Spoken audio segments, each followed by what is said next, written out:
자, 성경 읽기 프로젝트를 위한 성경이 읽어지네 강의를 시작하도록 하겠습니다. 자, 우리 공동체가 이제 구약부터 시작해서 성경을 개인적으로 읽어가는 프로젝트를 시작을 했잖아요. 자, 그럴 때 여러분들이 그냥 막무가내로 어떤 지도 없이 바로 성경에 들어가서 읽기보다 이 성경의 총론이면 총론, 강론이면 강론을 어느 정도 이해한 상태에서 성경을 직접 읽어보시면 훨씬 더 저자의 의도에 맞게 또 성경을 읽으실 수 있지 않을까라는 생각이 들어서 급하게 이 강의를 준비하게 되었습니다. 자, 우리가 이 강의 동안에 사용할 교재는 이해실 사모님이라는 분이 쓰신 성경이 읽어지네라는 책입니다. 한국교회에서 공전의 히트를 친 책이죠. 이 책 중에서도 특별히 여러분의 수준에 맞춰서 쉽고 단출한 이 만화어 성경 읽어지네로 제가 책을 선정하게 되었습니다. 어차피 이 책을 이용해서 결국 강의는 제가 하는 거니까요. 필요한 대로 어떤 부분들은 더하고 어떤 부분은 빼면서 강의를 하도록 하겠습니다. 저 같은 경우는 이 강의하는 책들은 다 스프링 처리를 해요. 물론 당연히 책은 사셔야 되겠죠. 이 뭐라 그러죠? 이 인텔렉추얼 프로퍼티가 있으니까요. 그 뭐 저작권이라고 할까요? 판권 이런 것들이 있기 때문에 당연히 우리가 기독교인으로서 책은 여러분들이 사셔서 활용을 해야 되겠지만, 저는 모든 강의나 아니면 제가 공부하고 있는 개인적으로 깊게 공부하는 책들에 대해서는 이렇게 스프링 처리를 해서, 이것도 제가 그 어떤 전도사님께 사랑하는 전도사님께 부탁을 해서 이렇게 그 신약과 구약의 합본으로 이제 만든 거거든요. 자, 그래서 이 여백을 최대한 많이 남겨서 이 여백에다가 제가 필요한 부분들은 메모를 하면서 강의를 진행하려고 이렇게 스프링 처리를 했습니다. 여러분도 이 책을 통해서 깊게 공부하고 싶으신 분들은 스프링으로 책을 만드셔도 좋고요. 아니면 그게 힘들다 그러시면 저한테 부탁을 하시면 제가 한번 만드는데 관여를 한번 해보도록 하겠습니다. 바로 책으로 들어가죠.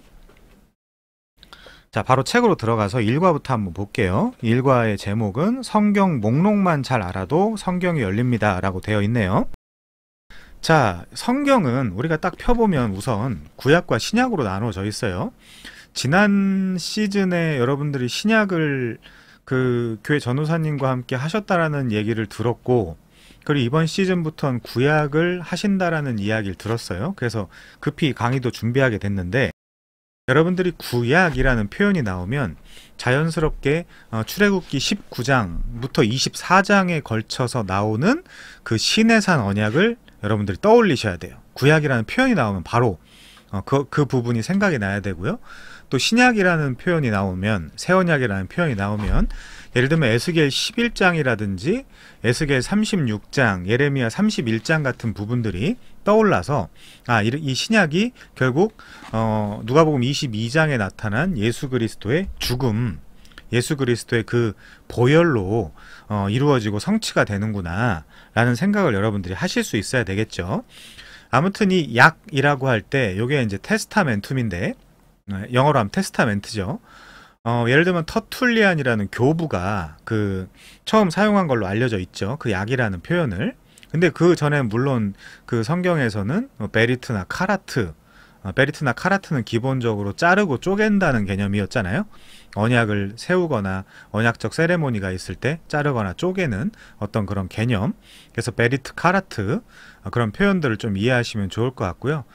그래서 성경으로 볼 때 크게 두 약속이 있는데, 하나는 시내산 언약, 즉 구약이며, 또 하나는 예수님께서 맺으시고 성취하시는 언약, 새 언약, 이렇게 있다라고 여러분들이 생각하시면 좋을 것 같아요. 자, 우선은 몇 번에 걸쳐서 우리가 구약을 다룰 겁니다. 구약은 우선 성경 전체는 1189장으로 이루어져 있어요. 성경 전체가 1189장으로 이루어져 있구나. 그 중에 구약은 929장입니다. 구약은 929장, 신약은 260장으로 이루어져 있어요. 그래서 도합 1189장인데, 우선 우리가 그 부분은 좀 생각을 해야 되겠죠. 자, 마이크 보몬트라는 분이 쓰신 요 책을 제가 인용을 할게요. All That Bible이라는 책입니다. 여기 20페이지에 보면 성경 본문은 장과 절로 나누어져 있긴 한데 성경을 잘 찾아보도록 돕기 위해서다. 본래 히브리어와 그리스 본문에는 장과 절의 구분이 없었는데 나중에 추가되었다. 장은 1205년에 캔터베리 대주교였던 스티븐 랭턴에 의해, 그리고 절은 1551년 파리의 인쇄업자이자 학자였던 로버트 에스티엔에 의해 구분되었다. 그렇기 때문에 이 장절에 너무 신경을 써가면서 나는 이 장만 연구할 거야, 나는 이 절을 좋아해, 나는 성경 중에서도 이 성경만 좋아해, 이런 식으로 그 언어토믹 어프로치, 즉 원자론적 접근을 하지 마시고 이 성경 전체, 그래서 우리가 총론을 다루는 건데 성경 전체를 이해한 눈을 가지고 본문을 계속 접근하는 그런 방식을 취하셔야 되겠죠. 자, 그래서 이제 총론, 강론 우리가 계속해서 앞으로 열심히 공부를 할 겁니다. 제가 여름에 좀 바빠가지고 강의를 꽤 오래 쉬었는데 앞으로 또 달려야 되겠죠. 그리고 여기 로버트 풀리머라는 분께서 쓰신 성경을 여는 40가지 질문, 이것도 굉장히 좋은 책이에요. 이 책도 45페이지부터 46페이지에 그런 장절에 대한 개념, 장절의 탄생 비화, 이제 이런 것들에 대해서 나와 있으니까 한번 보시면 좋을 것 같아요. 그럼에도 불구하고 우리가 장절을 너무 신경 쓰지 말자. 장절을 너무 신경 쓰지 말자. 그 부분을 확실히 하고 지나가면 좋을 것 같습니다. 자, 구약 성경이라고 할 때 구약의 39권의 기록 시기는 BC 한 1400년부터 BC 한 430년 사이죠. 그 사이에 이 39권이 기록되었구나 라고 이제 우리가 알 수 있는 거고요. 우리 기독교인들의 입장에서는 구약 성경이지만 유대인들한테는 구약이라고 부르지 않겠죠. 지금도 그들은 신약을 인정하지 않고 우리는 구약이라고 부르지만 우리가 구약이라고 부르는 그 성경을 그들은 정경으로, 유일한 정경으로 받아들이고 있으니까요. 그래서 구약 성경이라고 부르지 않고 그들은 타나크라고 부릅니다. 타나크. 타라고 할 때는 토라고요. 나라고 할 땐 네빔, 나비들이 쓴, 선지자들이 쓴 네빔이라고 이제 하고요. 그리고 이제 케투빔, 요 부분은 시가서라고 이야기하죠. 그래서 티귿, 니은, 키역 여기다가 보조 모음 R을 붙여가지고 그냥 타나크라고 부르는 거예요. 그래서 유대인들 같은 경우 지금도 우리는, 우리 입장에서는 구약 성경이지만 그들의 정경, 그들의 성경을 타나크라고 부르기도 합니다. 토라, 네빔, 케투빔이고요. 모세 오경과 선지서와 시가서 이렇게 이해하면 되겠죠. 자, 다음이요. 우리가 갖고 있는 한 권으로 된 성경책, 이 부분 굉장히 중요합니다. 예를 들면 여러분들이 상식적으로 얌니아라는 곳에서, 성경 표현으로 하면 엠마오죠. 이 얌니아라는 곳에서 이 교회 회의가 열렸는데 AD 한 90년경에 이미, 이게 중요해요. 이미 구약 성경으로 받아들여지고 있던, 광범위하게 인정되고 받아들여지고 있던 이 구약의 목록 39권을 얌니아 종교회의에서 채택하게 되죠. 확증하고 추인하게 됩니다. 그때 이제 구약 39권을 정했다, 이제 이런 개념이 아니에요. 그때 이걸 좀 확실하게 하자, 이제 그런 개념으로 받아들이시면 됩니다. 그리고 카르타고라는 곳에서 AD 397년경에 또 신약의 27권의 목록을 또 확증하게 되죠. 추인하게 됩니다. 그때 와서 비로소 부랴부랴 그 정경의 목록을 정했다기보다 이미 광범위하게 교회들 속에서 받아들여지고 있던 이 사도들의 글을 취합하여 이 부분을 정경이라고 하자라고 결정한 회의죠. 그래서 얌니아, 카르타고, AD 90년경과 AD 한 397년경에 있었던 이 교회의 회의를 여러분들이 좀 이해하시면 좋을 것 같고요. 자, 다시요. 우리가 갖고 있는 한 권으로 된 성경책, 도대체 어떻게 생긴 걸까? 궁금해하는 사람들이 너무 많은데 그 궁금증을 밝히는 작업을 성경의 정경화 작업이라고 이야기한다. 성경의 정경화 작업, 성경의 정경화 과정, 이런 식으로 이야기를 하죠. 이 정경이라고 할 때 헬라어로는 카논이라는 단어를 씁니다. 이 카논이라는 거는 예를 들면 잣대, 뭐 줄자, 갈대, 뭐 막대자, 이제 이런 표현들로 헬라 지역에서 받아들여지다가 훗날에 기준, 규정 이런 식으로 이제 받아들이게 됐죠. 카논. 영어로 하면 이제 캐논이죠. 자, 그래서 이게 알렉산드리아 주교였던 아타나시우스가 처음 사용했다라고 알려져 있고요. 역사적으로.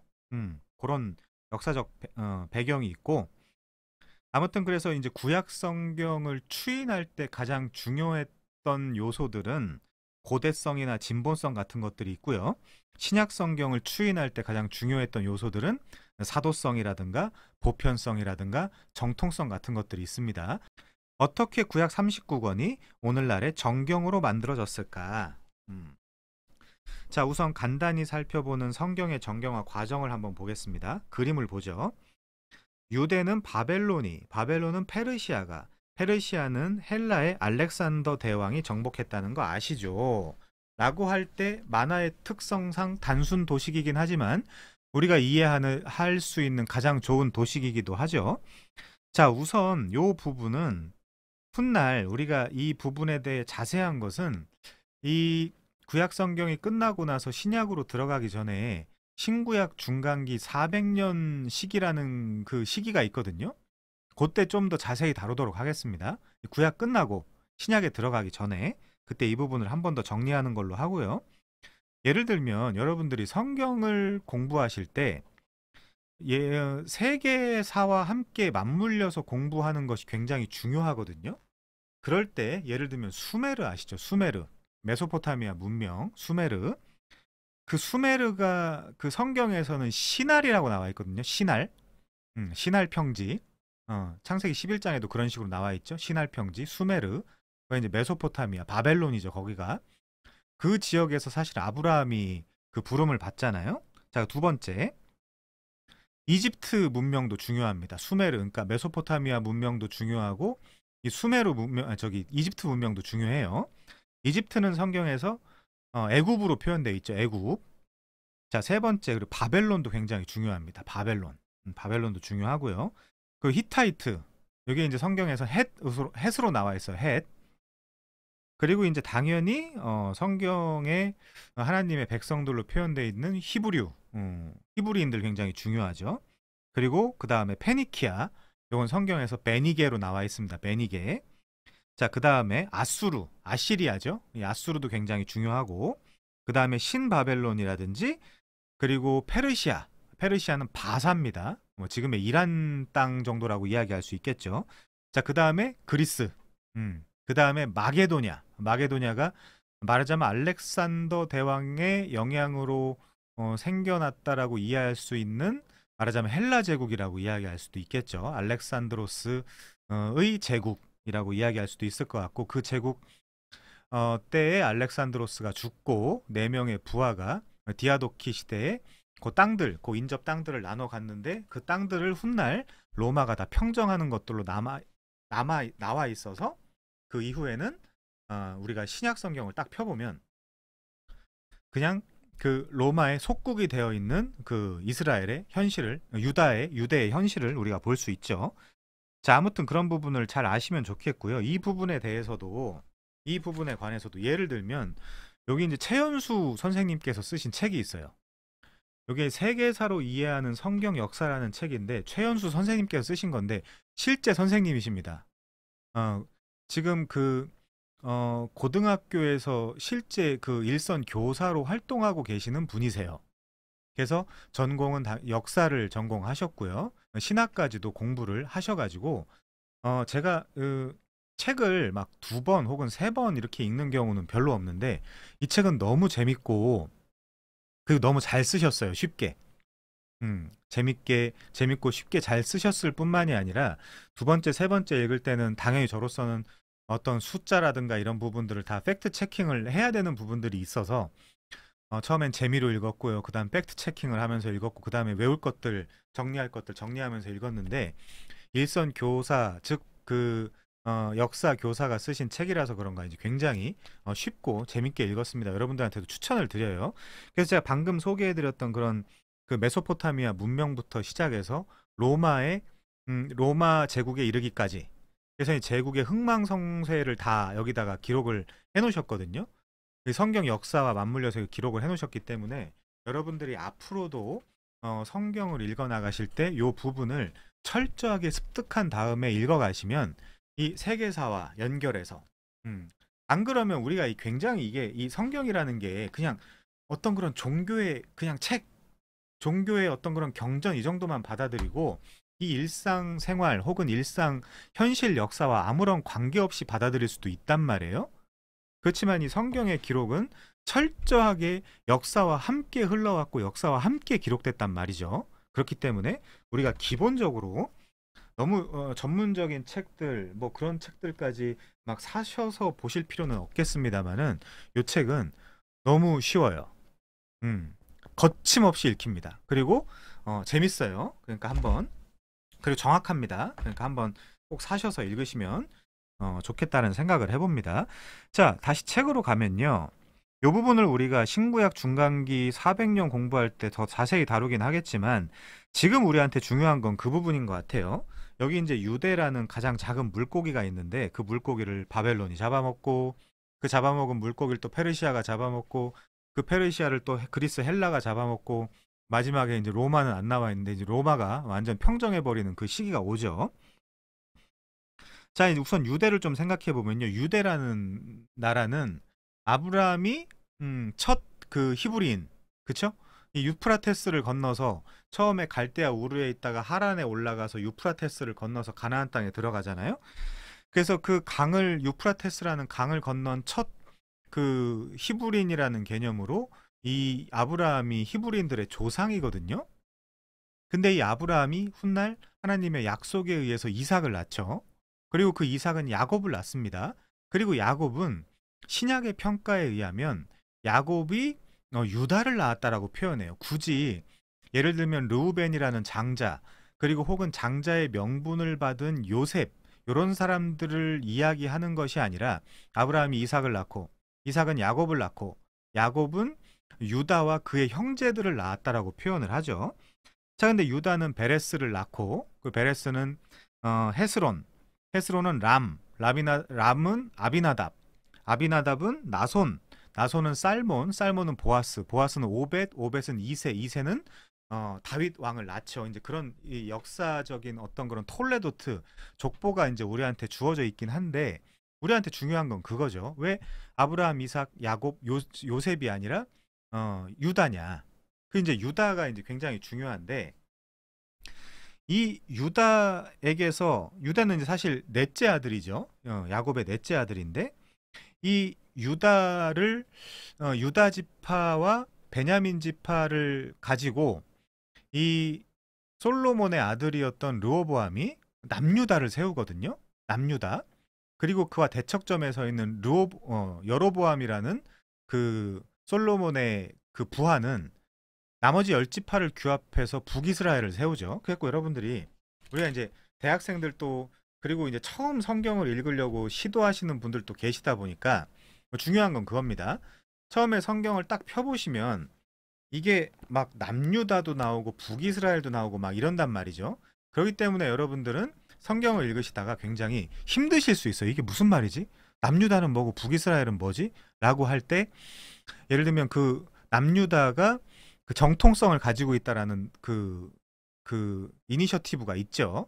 자, 그래서 그 남유다와 베냐민 지파를 통해서 유다와 베냐민 지파를 통해서 남유다를 만들고 BC 586년 혹은 7년경에 그 남유다가 멸망을 하게 되고 그 다시 포로로 잡혀갔다가 다시 돌아오고 유다 땅을 이제 그 세우기 때문에 우리가 이제 유대라고 할 땐 그 부분이 굉장히 중요할 것 같아요.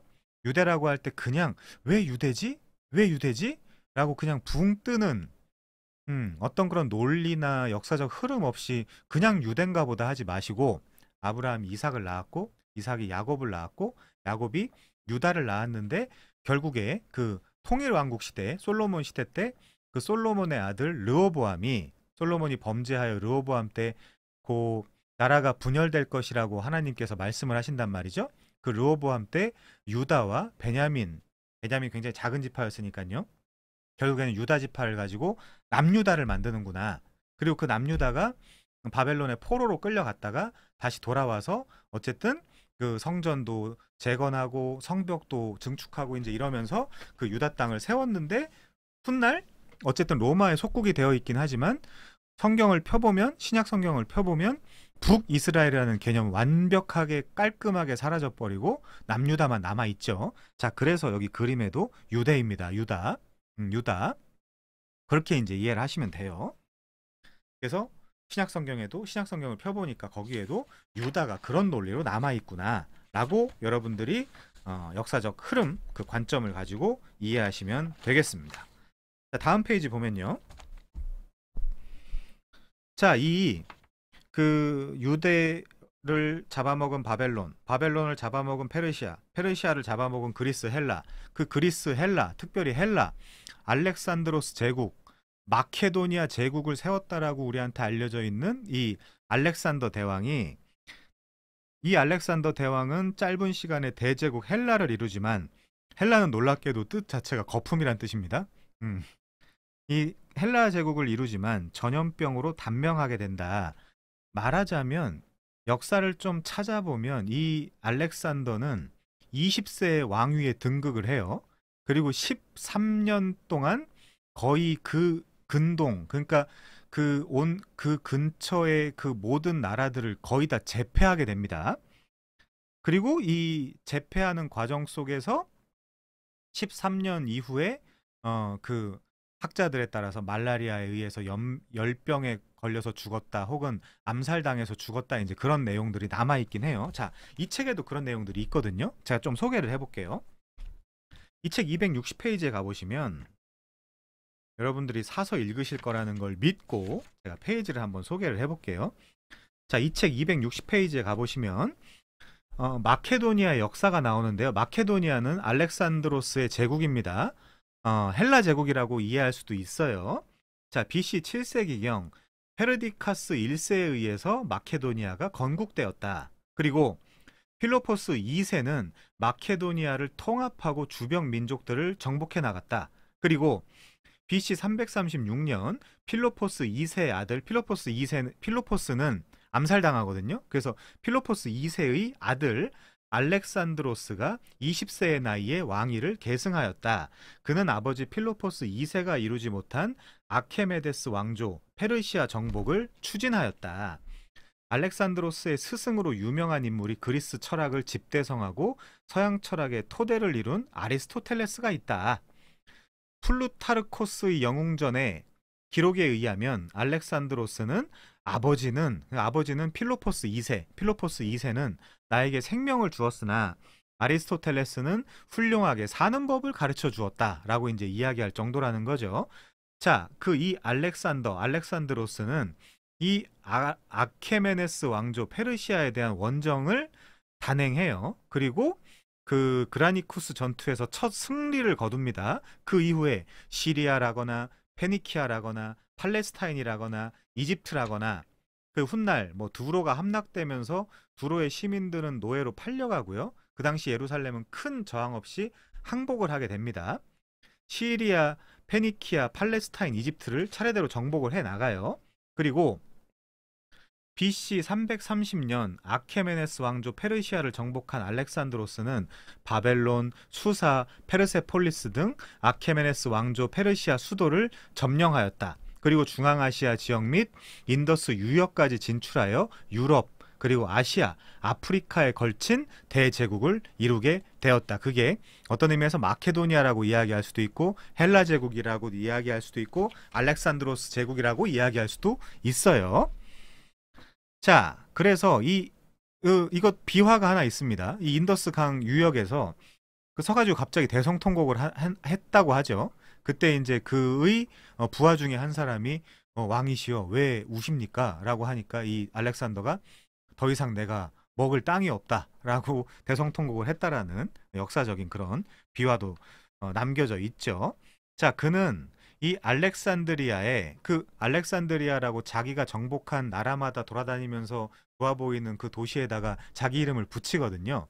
역사적으로 한 30여 개 정도 붙였다 그래요. 알렉산드로스라고, 알렉산드리아라고, 알렉산드로스가 그렇게 붙였는데 그 알렉산드리아의 그리스인을 이주시키고 그리스인과 현지인, 즉 페르시아인, 페르시아 사람들을, 바사 사람들과의 결혼을 장려하였다. 그래서 정복지의 전통, 관습과 종교를 존중하며 동서세계의 그 문화를 통합하고자 하였다. 그래서 그 당시 그 그리스 사람들의 문화와 그리고 오리엔탈, 그 페르시아나 이제 이런 사람들의 문화와 이 동양의 이런 모든 문화들을 다 이 합친 그 문화를 헬레니즘 문화다. 이제 이런 식으로 이야기를 하는 거예요.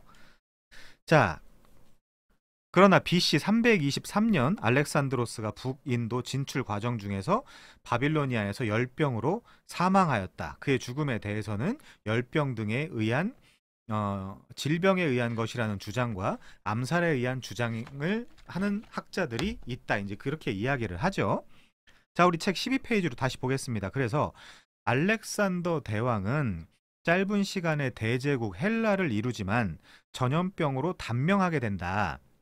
그때 후계자를 지명하지 못하고 죽은 탓에 부하들은 이 대제국을 나눠 갖는다. 자, 그때 요 시기를 한 20년에 걸친 시기거든요. 요 시기를 디아코노이 혹은 디아도키 시대라고 부릅니다. 역사적으로 한 20여 년간을. 그래서 카산드로스는 헬라 지역을, 마케도니아죠. 그리고 리시마코스는 트라키아, 소아시아 지역을, 그리고 셀레우코스는 시리아라든지 페르시아, 바벨론 지역을, 그리고 이제 중요하죠. 오늘 그 강의 속에서 중요한 이 프톨레마이오스는 그 가나안 땅 밑에 있는 뭐 이집트라든가 그 위에 있는 시리아라든가 그런 부분들을 먹게 되죠. 그러니까 자연스럽게 그 중간에 끼어 있는 이 팔레스타인, 즉 가나안 땅은 이 프톨레마이오스의 지배하에 들어가게 되죠. 자, 후계자를 지명하지 못하고 죽은 탓에 부하들은 대제국을 나눠 갖는다. 부하 셀로우코스는 바벨론을 차지하고 또 한 명의 장군 프톨레마이오스는 이집트를 비롯하여 시리아 일대를 차지합니다. 유대 땅은 자연스럽게 프톨레미의 그 지배하에 들어가게 되었다라고 하네요. 자, 저 땅이 하나님인가 하는 신이 다스리는 필라델포스, 본명인데요. 이 프톨레마이오스 2세가 저 땅이 하나님인가 하는 신이 다스리는, 이렇게 이제 질문을 하죠. 유다라는 나라 입죠라고 이제 신하가 이야기를 하네요. 자, 이 부분도 책을 조금 설명을 하겠습니다. 자, 여기도 262페이지에 나오는데 알렉산드로스 제국은, 즉 헬라 제국, 마케도니아는, 예를 들면 마케도니아는 카산드로스가 먹었고요. 시리아, 페르시아, 메소포타미아는 셀레우코스가, 이집트는 프톨레마이오스가, 그리고 트라키아, 소아시아 지역은 리시마코스가 먹었다. 이렇게 4개의 영역으로 정리되었다라고 이야기를 하네요. 자, 이 프톨레마이오스 왕조에 대해서 잠깐 짧게 설명을 하면요. BC 332년 알렉산드로스의 이집트 정복으로 고대 이집트 통일 왕국 시대는 종말을 맞이하였다. 알렉산드로스는 자신을 아몬 라의 아들이라고 칭하며, 이 아몬 라의 아들이 파라오예요. 바로예요. 그러니까 이집트를 정복하고 나서 내가 아몬 라의 아들이다, 내가 파라오다 라고 칭하며 이집트의 합법적인 지배자로 군림하였다. 이후 알렉산드로스는 동방 원정을 위해 그의 장수였던, 그의 부하였던 프톨레마이오스에게 이집트 통치를 위임하였다. 그래서 자, BC 323년 알렉산드로스가 북인도 진출 과정 중 바벨론 근방에서 사망하면서 말라리아, 열병, 뭐 암살 등으로 사망을 하면서, 보통 이제 ODC, 그러니까 미국 질병본부센터 이제 이런 데서는 열병으로 죽었다 이제 이렇게 이야기를 하죠. 자, 그리고 분열된 알렉산드로스 제국은 BC 30년 이집트 프톨레마이오스 왕조를 마지막으로 모두 로마에 병합되고 만다. BC 30년경이에요. 그러니까 당연히 신약 성경을 딱 펴보면 로마에 속국이 되어 있는 건 너무 당연한 것이죠. 우리가 신구약 중간기 때 배우겠지만, 자, 그때 BC 305년 이집트 총독 프톨레마이오스는 스스로 이집트 왕이라고 칭하였다. 그러니까 자기 자기 대장을, 자기 왕을 따라한 거죠. 아까 그 알렉산더도 내가 아몬 라의 그 아들이다, 내가 파라오다라고 이야기한 것과 똑같이 이 프톨레마이오스도 내가 이집트의 왕이다, 파라오다 라고 칭하였다. 그런데 프톨레마이오스는 마케도니아의 왕국 귀족 출신으로 알렉산드로스 휘하에서 활약한 장군이었다. 이로써 이집트는 알렉산드리아를 수도로 프톨레마이오스 왕조 시대가 시작되었다. 프톨레마이오스 왕조는 BC 30년 악티움 해전에서 로마와의 전쟁에서 패배하고 여왕 클레오파트라와 프톨레마이오스 15세, 이 사람은 케사리온이에요. 이름은. 이 사람이 사망하면서 최후를 맞이하게 되었다. 로마의 옥타비아누스는 안토니우스와 제휴한 클레오파트라 군대를 격파하고 이집트의 지배권을 장악하였다. 이를 통해 고대 이집트 왕국은 몰락하고 로마의 속주로 전락하게 된다. 자, 그런 내용들이 남아있는 것이죠. 아무튼 이 프톨레마이오스, 즉 필라델포스가 이 이집트 지역을 먹습니다. 그러면서 제일 밑에 보세요. 12페이지 제일 밑에 프톨레마이오스가 다스리는 지역에는 알렉산드리아라는 도시가 있는데, 이곳은 알렉산더가 이집트를 정복했던 당시 자기 이름을 붙여 만든 유명한 도시다. 그래서 알렉산드리아라는 도시가 약 30개 정도 있었다 그래요. 그런데 이곳에서 놀라운 역사가 일어난다. 진짜 이거 놀라운 역사예요, 말하자면. 왜냐? BC 3세기 말경 어느 날 프톨레마이오스 2세는, 필라델포스는 스스로 파라오라 칭한 이 총독이죠. 왜냐하면 왕이었던 알렉산드로스가 보낸 거니까요. 임명을 한 거니까요. 자, 이 프톨레마이오스 2세는 유대인들을 좀 불러오라 그래요. 그 유대인들이 누구냐? 말하자면 그 용어를 좀 설명을 하고 지나가겠습니다. 이 성경 처음 읽는 분도 계시고 대학생들도 계시니까요. 이 디아스포라 유대인이라고 하거든요. 디아스포라 유대인이 뭐냐? 이 유대교의 이 관습과 문화, 율법과 규율, 규범 같은 것들은 철저히 지키지만 어떤 특정한 사정에 의해서 유대 땅을 떠나서 전 세계로 흩어져 살고 있었던 유대인들, 디아스포라 유대인이라 그래요. 자, 그 디아스포라 유대인들을 프톨레마이오스 2세가 부르게 됩니다. 그 불려간 유대인들은 놀라운 이야기를 듣게 돼요. 아니, 총독이 왜 부르지? 프톨레마이오스가 우리를 왜 부르지? 해서 불려가서 놀라운 이야기를 듣게 되는데 뭐라고 이야기를 하냐? 자, 이 히브리어로 되어 있는 이 성경을 헬라어로 좀 번역을 해라 라고 프톨레마이오스가 시키게 돼요. 히브리어를 헬라어로 번역한다. 이 성경을 그래서 우리가 역사적으로 어떤 면에서 셉투아진트라고 이야기하기도 하고요. LXX라고 이야기하기도 하고요. 또 70인경이라고 이야기하기도 합니다. 그래서 셉투아진트, LXX, 70인경, 이 성경, 즉 히브리어를 헬라어로 번역한 성경을 우리가 70인경이라고 부르는구나. 그거를 프톨레마이오스가 디아스포라 유대인들한테 시켰구나, 번역을 하라고. 자, 이 내용도 이 책에 좀 자세히 나오니까 제가 조금 설명을 하고 지나가겠습니다. 자, 성경의 역사와 관련해요. 톨레미 왕조 시대에서 가장 주목되는 것은 70인역의 구약 성경의 편찬이다. 70인역 구약 성경은 프톨레마이오스 2세 시대에 편찬된 세계 최초의 헬라어 번역본 구약 성경입니다.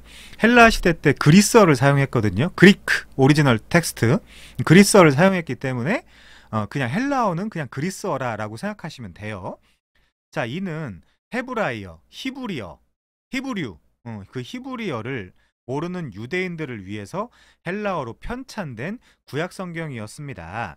당시 프톨레마이오스 왕조의 수도 알렉산드리아에는 프톨레마이오스 1세의 유대인들에 대한 우호 정책으로 많은 유대인들이 이주해 있었습니다. 유대 땅을 떠나서 이집트에서 살고 있었으니까 뭐예요? 디아스포라 유대인이죠. 자, 그래서 70인역이라는 명칭은 72명의 학자들에 의해서 번역이 이루어졌기 때문에 붙여진 이름입니다. LXX라고 한다고 그랬잖아요. 로마자는 요 L이 50을 의미해요. X가 10을 의미합니다. 그래서 예를 들면 L 50, X 10, X 10 하면 몇이에요? 70이죠. 물론 좀 더 정확하게 하고 싶어하는 사람들은 L, X, X, I 해가지고 I는 1이거든요. L 50, X 10, X 10, I 1, I 1. 72로 이제 맞추는 사람들도 있는데 그냥 70인경이라고 이제 그 역사적이고 전통적으로 이제 부르니까 우리도 그렇게 부르도록 합시다. 자, 전설에 의하면, 전설은 조심하셔야 돼요. 전설에 의하면 프톨레마이오스 2세는 유대의 12지파에서 각각 6명의 학자들을 알렉산드리아로 초빙하였다. 그리고 초빙된 72명의 학자는 72개의 방에서 72일간 모세오경, 즉 토라에 대한 번역 작업을 진행하였다. 이 72일 후에 72명의 학자가 번역한 모세오경은 정확하게 일치하였다고 한다. 이후에도 헬라어 구약 성경에 대한 번역 작업이 이후 무려 100여 년간 계속되었다. 신약 성경에서 인용되는 구약 성경의 내용은 70인경 구약 성경을 따르고 있다. 이 배경이 있거든요. 자, 그래서 우리 13페이지로 갈게요. 13페이지. 그래서 유대인 디아스포라 중 72명의 랍비들은 이 프톨레마이오스의 말대로 성경을 번역하기 시작한다. 그거를 LXX, septuagin트 70인경이라고 이야기한다라고 했죠.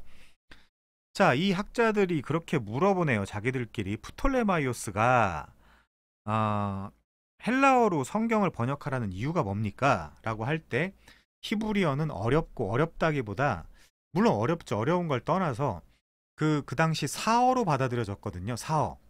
죽은 언어. 안 쓰기 때문에, 죽은 언어로 받아들여졌기 때문에, 그리고 알렉산더 대왕에 의해서 이 헬라어가 그 당시 만국 공용어가 됐죠. 그래서 헬라 말이 현재 공용어이기 때문이겠죠. 라고 이제 이야기를 하네요. 자, 드디어 완성이다. 이 최초의 번역 성경을 70인경이라고 부르자. 70인경. 그래서 히브리어를 코인의 방언, 즉 헬라어로 바꾼 성경, 번역한 성경. 그러니까 이 헬라어 같은 경우는 굉장히 정확한 언어인데 시태, 법인수, 성수격 이런 것들이 다 들어가 있죠. 굉장히 정확한 언어인데 그렇기 때문에 이 디아스포라 유대인, 즉 유대인들의 문화와 관습을 철저히 익힌 사람들이 아주 세심하게 선정하고 선별하여 어떤 단어를 사용할 때요, 그리스어의 그 단어, 정확한 단어를 선정할 때 그 최대한 유대인들의 사고방식과 유대인들의 관습과 문화가 들어간 어휘를 선정해서 번역을 하겠죠. 그래서 굉장히 좋은 성경이에요. 자, 그리고 이 AD 90년경 얌니아 랍비 회의에서 아까 제가 말씀드렸던 오늘날의 구약 39권의 목록이 확정된다. 추인되는 거예요. 이미 다 그 당시에 정경으로 다 받아들여지고 있었던 그 부분을 더 이상 혼란 없이 우리가 여기서 추인을 하자. 확증을 짓자라는 개념이지, 그때 가서 부랴부랴 성경으로 정하자. 야, 회의해봐. 이거 좋네. 이거 좋네. 야, 이거 성경 목록에 포함시켜. 뭐 이제 이렇게 한 게 아닙니다. 이 종교 회의는요. 자, 두 번째. 그리고 AD 90년경이면 신약의 서신서가 다 쓰여지고 복음서가 완성돼가는 시기입니다. 그 후 AD 397년경 카르타고 공의회에서 신약 27권 또한 정경으로 채택하기에 이르죠. 아까 제가 말씀드렸던 구약 같은 경우는 고대성과 진본성 이렇게 받아 쓰거나 이제 이럴 때 틀리면 안 되잖아요. 고대성과 진본성 같은 것도 있어야 되고요. 신약에서는 사도성, 확실히 사도가 썼냐, 그 사도들이 확증을 한 거냐, 그리고 보편성, 정통성 같은 것들이 굉장히 중요한 어떤 그런 요소였습니다. 자, 아무튼 지금 이 LXX가 편찬되는 과정에 대해서 설명을 했지만 제가 이 부분만 좀 더 이야기를 하고 지나가야 될 것 같아요. 262페이지에 가보시면, 자, 나중에 신구약 중간기 때 배울 거지만 이 알렉산드로스 제국은 헬라 제국이죠. 이 헬라 제국은 마케도니아는 카산드로스가, 시리아, 페르시아, 메소포타미아는 셀레우코스가, 이집트는 프톨레마이오스가, 트라키아, 소아시아는 리시마코스가, 이렇게 그 4개의 영역으로 정리가 돼요. 자, 그 후에 이야기를 잠깐만 하고 지나가면요. 마케도니아는 BC 279년 안티오코스 2세에 의해서 안티고노스 왕조가 성립되었다. 이후 마케도니아는 BC 168년 제3차 마케도니아 전쟁에서 로마에 패하여 로마의 속국으로 전락하였다. 그래서 마게도니아가 로마의 속국이 되는 겁니다. 우선. 자, 그래서 마게도니아의 마지막 왕 페르세우스는 피드나 전투 이후 로마의 포로가 되어 감옥에서 사망하였다. 그래서 4개의 공화국으로 명맥을 유지하던 마게도니아 제국은 BC 148년 로마에 병합되어 속주로 전락하고 말았다. 자, 그리고 BC 63년 시리아의 셀루코스 왕조도 로마에 병합되어 속주가 되어버리고 만다. 셀레우코스는 시리아, 페르시아, 메소포타미아 지역이라 그랬잖아요. 자, 그리고 BC 30년경 이집트의 프톨레마이오스 왕조도 로마 제국에 병합되고 만다. 그때 시리아라거나 이 팔레스타인 지역, 즉 가나안 지역도 영향을 받겠죠. 이로써 알렉산드로스 제국은 영원히 사라지게 되었다. 그래서 우리가 마태복음을 딱 펴보면 어디다? 로마다. 말라기 때는 그래도 페르시아 제국이 강성하던 어떤 그런 시기였거든요. 조병호 박사님 같은 경우는, 조병호 박사님 아시죠? 통박사? 뭐 이제 그런 분 아시죠? 그런 분 같은 경우는 어떻게까지 설명을 하시냐? 야, 이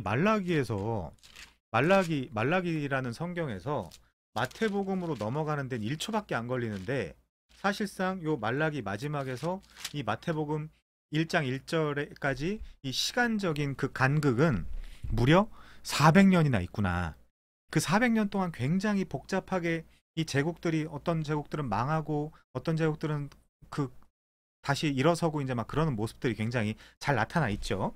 그 부분은 우리가 이 구약 끝나고 나서 신약을 공부하기 전에 신약 공부하는데 필요한 만큼만 간략하게 좀 다루도록 하겠습니다. 자, 넘어갈게요. 자, 두 번째로 넘어가면요. 구약성경 목록의 배열 문제가 나옵니다. 자, 구약성경 목록은 크게 역사서, 시가서, 예언서라는 세 부류로 구분이 된대요. 혹은 토라, 네빔, 케투빔, 토라라고 할 때 이게 야라라는 어떤 그런 지시사항, 어떤 그런 그 법률, 뭐 이런 표현에서 이제 나온 건데, 이 토라라는 것은 모세오경이에요. 모세오경. 토라는 모세오경이라고 생각하시면 돼요. 이걸 헬라어로 표현하면 펜테튜코스라고 이야기합니다. 펜타튜코스.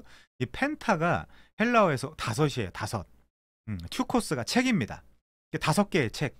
5개의 책이라고 하면 유대인들은 5개의 책, 모세가 쓴 오경, 5개의 성경 이렇게 받아들이기 때문에 토라, 모세가 쓴 5개의 성경, 그 다음에 네빔이라는 거는 나비, 즉 선지자가 쓴 예언서, 선지서 같은 것들을 이야기하고요. 케투빔, 시가서를 이야기해요. 시가서의 대표가 제일 우리한테 잘 알려져 있는 성경이 즉 시편이기 때문에 그냥 시편이라고 이야기하기도 합니다. 통칭해서. 그렇게 부르기도 해요. 자, 아무튼 그래서 구약 성경의 목록은 구분법에 따라서 크게 역사서, 시가서, 예언서라는 세 부류로 구분을 한다. 문학적 양식에 따른 부류다. 문학적 양식에 따라 분류를 한다면 무슨 문제가 생길까요? 시간적으로 분류되어 있지 않은 거예요. 예를 들면 욥기 같은 성경들은 거기 나타난 어떤 그런 지명 같은 것들이 아브라함 시대, 즉 족장 시대의 지명이나 이런 표현들이 나와 있기 때문에 이 욥기에 나타난 그 욥기에 나타난 욥기? 아무튼 욥기는 이 족장 시대의 성경이 아니겠느냐라고 이제 학자들이 그 추측을 한단 말이에요. 그렇다면 족장에 관련된 책은 창세기에 나타나기 때문에 이 창세기는 제일 앞부분에 있는데 욥기는 저 후반에 나가 있잖아요. 그러니까 이런 부분들이 좀 어려움이 있다라는 거죠. 성경을 연대기적으로 읽기에. 물론 이 두란노 출판사인가 이제 이런 데 가보시면, 여러분들 찾아보시면 연대기적으로 하여튼 어떻게든 그렇게 끼워 맞춰 놓은 성경이 있어요. 그 책도 나름 도움이 됩니다. 나름. 왜냐면 실제 시간의 순서대로, 역사적 흐름대로 성경을 기록해 놨기 때문에 그거 한 권씩 들고 있으면서 우리 이 개역개정을 읽는데도 굉장히 도움이 많이 돼요. 저는 이제 이 서재 말고 저희 제 고향집에 가면 그 책이 있는데, 제가 그 책을 더 이상 보지 않는 이유는, 저 같은 경우는 이 성경이 읽어진의 강의를 하면서 계속해서 말씀을 드리겠지만, 이 연대기적으로 제가 스스로 개역개정을 읽으면서 얼마든지 제 스스로 끼워 맞출 수 있어요. 예를 들면 짧게만 설명해 드리면, 창세기 시간 흐릅니까? 흐르죠. 출애굽기 시간 흐릅니까? 흐르죠. 근데 레위기 시간 흐르나요? 안 흐르죠. 그럼 이 레위기 같은 경우는 말하자면 출애굽기의 별책 부록이에요. 부록이에요, 부록. 출애굽기의 부록. 왜냐하면 율법서기 때문에 가나안 땅 가서 어떻게 살아야 될지에 대한 그런 정보들, 그 율법을 주신 거기 때문에 출애굽기에다 끼면 돼요. 왜? 레위기는 시간이 흐르지 않기 때문에. 그럼 그 이후에 민수기는 시간이 흐릅니까? 흐르죠. 민수기는 우리는 센서스, 그 헬라어로 하면 아리스모이, 민수, 백성들의 숫자를 센다 이제 이런 뜻인데, 민수기가 아니라 원래는 그 히브리어로는 베미드바르예요. 베미드바르를 직역하면 광야에서예요. 민수기의 원래 제목은, 그러니까 유대인들이 생각하는 민수기의 원래 제목은 광야에서라는 뜻이거든요. 베미드바르. 그럼 민수기는 시간이 흐르죠. 약 대략 한 40년간, 38년간 시간이 흐르잖아요. 약 대략 시간이 흐르기 때문에 그 역사서라고 이야기할 수 있겠죠. 그러면 신명기는요, 시간이 흐르지 않죠. 2세대 애들, 2세대 이스라엘 2세대 사람들한테, 그쵸?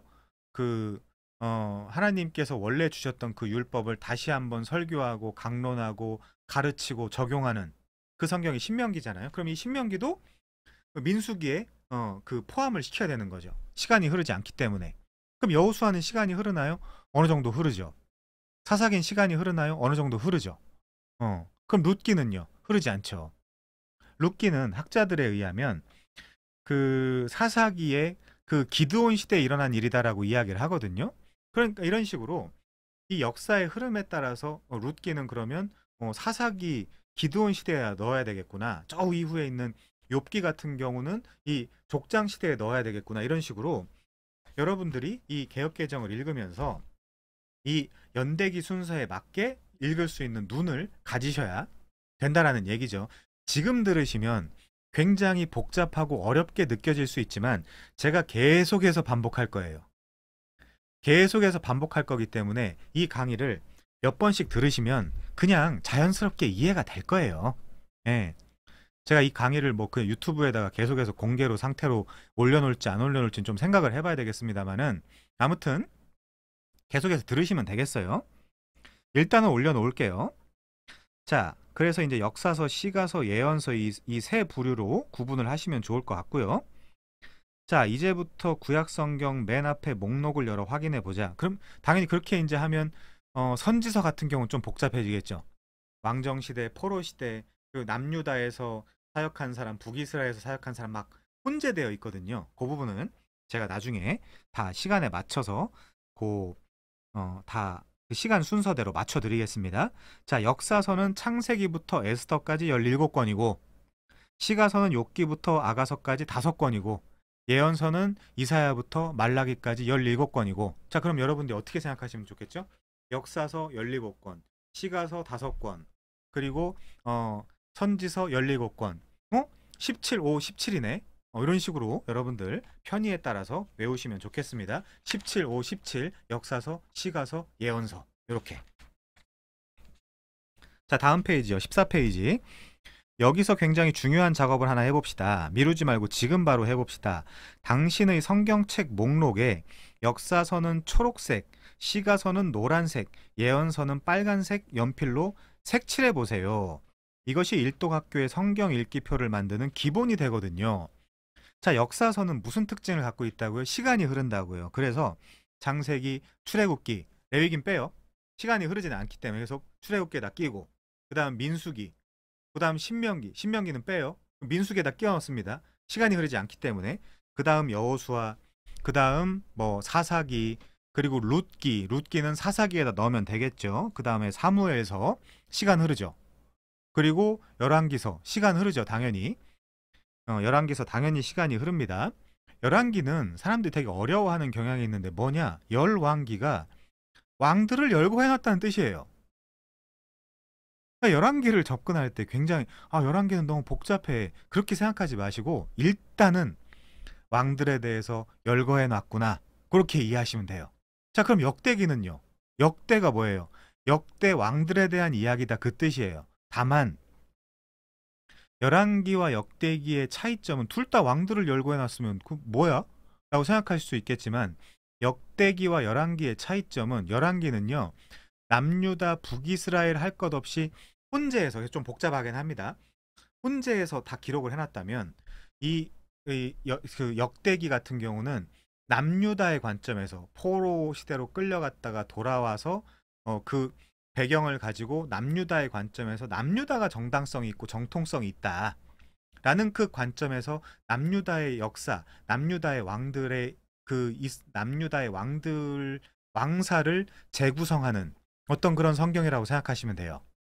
일단은 그렇게만 이해를 합시다. 열왕기 왕들을 열거해 놨구나. 그래서 열왕이구나. 그 역대 남유다 왕들에 대한 이야기구나. 그렇게 이제 이해하시면 돼요. 일단은. 자, 넘어가서요. 자, 그래서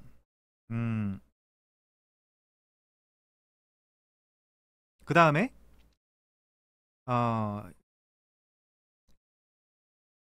에스라가 있고요. 느헤미야가 있죠.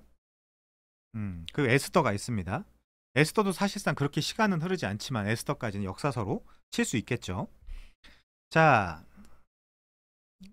이제 역사서 부류를 그렇게 끝내는 걸로 하고요. 역사서는 그래서 창세기부터 에스더까지 있구나. 17권. 그리고 시가서는 5권이 있는데 욥기부터 욥, 시, 잠, 전, 아. 욥, 시편, 잠언, 전도선, 아가서. 이렇게 욥, 시, 잠, 전, 아. 5개가 있구나. 요 부분을 시가서라고 하는구나. 케투빔. 그쵸? 그 다음 예언서 이사야부터 말라기까지 나비 즉 선지자가 썼기 때문에 네빔 이렇게 이제 이야기하기도 합니다. 이 부분을 이사야부터 말라기까지 그래서 17, 5, 17 이렇게 이제 이해하시면 되겠죠. 자, 구약 39권의 내용을 한번 볼게요. 초반까지만 가고 이제 오늘은 맞춰야 될 것 같은데 자, 구약 39권의 내용 역사서 부류 17권. 자, 역사는 시간이 흘러가잖아요. 그렇다면 이 역사서 17권의 책은 분명히 시간 순서가 있다는 뜻입니다. 아까 얘기했죠? 창세기 시간 흐르고 출애굽기 시간 흐르고 레위기 시간 흐르지 않고 이런 식으로 여러분들이 구분하시면 되겠습니다. 이 역사서 17권의 책은 분명히 시간의 순서가 있다는 얘기겠죠. 창세기, 출애굽기, 민수기, 여호수아, 사사기, 사무엘서, 열왕기서, 역대서, 그리고 에스라, 느헤미야, 에스더까지 이렇게 역사서. 자, 그래서 이 17권을 비슷한 시기끼리 모아봤더니 다음과 같이 산뜻하게 정리가 된대요. 그래서 두루마리를 봐주시면요. 역사서 부류. 이거 중요합니다. 요 부분 굉장히 중요해요. 자, 우선 창조시대, 족장시대, 모세시대, 사사시대, 왕정시대, 포로시대 이렇게 6개로 나눠져 있네요. 6개로.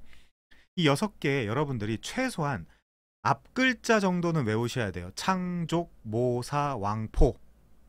창족, 모사, 왕포.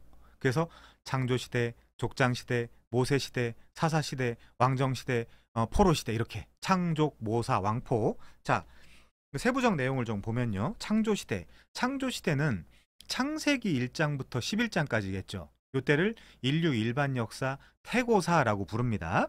자, 두 번째 족장시대. 이 족장시대는 창세기 12장부터 50장까지. 그쵸? 아브라함, 이삭, 야곱, 요셉까지. 아브라함, 이삭, 야곱이 정통 말하자면 그 족장이지만 이 전통적 관점에 따라서 요셉까지. 그쵸?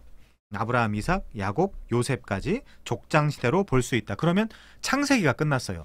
창조시대, 족장시대로 창세기가 끝났어요. 자, 그 다음에 무슨 시대라고요? 모세시대. 그럼 모세가 언제 등장을 해요? 출애굽기 2장에 등장하잖아요. 그러니까 그냥 편의에 따라서 출애굽기 1장부터 출애굽기, 레위기, 민수기, 신명기까지, 신명기 34장까지를 한 번에 묶어서 모세시대라고 이제 이해하면 되겠죠. 자, 모세시대 지나고 나서 무슨 시대였어요? 사사시대. 자, 사사시대는 자, 우선 이 여호수아는 모세시대랑도 겹쳐 있죠. 그래서 모세시대가 있다면 여기도 살짝 교집합되어 있고요. 그리고 사사시대가 있다면 여기도 살짝 교집합되어 있죠. 그러니까 양쪽에 교집합되어 있기 때문에 이런 구분법은, 이런 카테고리는 편의에 따른 거기 때문에 여러분들이 여호수아는 굳이 따지지 말고 모세시대에다 족속시켜도 되고 사사시대에다 족속시켜도 돼요. 이거는 금과 옥조가 아니에요. 반드시 이렇게 해야 된다는 것이 아니라 여러분들이 성경을 읽을 때 성경을 크게 구분법을 나누기 위해서 한 거기 때문에 여호수아는 여러분들 편의에 따라서 모세에다 복속을 시켜도 되고 모세에다가 이제 그 포함을 시켜도 되고 그리고 사사시대에 포함을 시켜도 됩니다. 자, 사사시대는 아무튼요. 이 책에 의하면 여호수아 그리고 사사기 그리고 룻기 그리고 사무엘서까지 이분은 포함을 시켰네요. 사무엘서도 마찬가지죠. 사무엘서도 앞부분 사무엘상 8장에 보면 사무엘의 두 아들인 요엘과 아비야가 나오거든요. 사무엘상 8장에 요엘과 아비야가 사사라고 나와요. 그렇다면 이 사무엘서도 사사시대라는 어떤 그룹의 이 교집합으로 포함시킬 수도 있고 그리고 저쪽 그 왕정시대에 또 교집합으로 포함시킬 수도 있겠죠. 제가 너무 복잡하게 이야기하는 건 아니죠.